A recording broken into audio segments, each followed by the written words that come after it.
Hello mga kapatid, kung makikita nyo ay meron nga po akong katabing papaya. At kung makikita nyo sa itas ng papaya ay meron nga pong hinog dyan. Ayun o guys, ayun o, hinog na nga.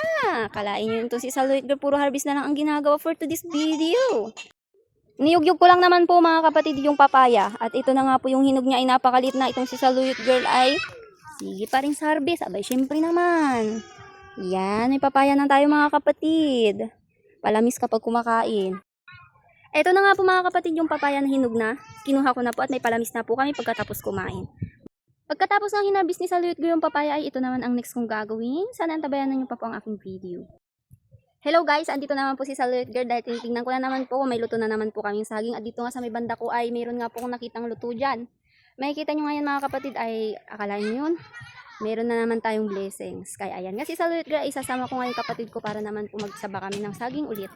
Dahil meron na naman pong hinog na saging tayo dyan. Yes. Kalain nyo yung mga kapatid ay araw pa lang yung lumipas nung nag-harvest ako dito. At meron nga ulit. Ito yung pinag-harvestan ko dati. Yan. Yung pinag-harvestan ko tapos ngayon meron na nga ulit. At doon pa sa katabi niya mismo. Ayan nga mga kapatid, ito na nga po yung sinasabi kong hinog na. Kung makikita yung senyorita din po yan.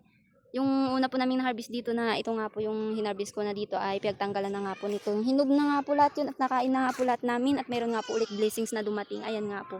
Maraming salamat sa pagtapos ng videos ni Saluyot Girl ay mamaya antabayanan niyo po ang next vlog ko. Dahil mangunguha po ako ng hinog na saging na. Uy, sana all. Wow! Thank you so much!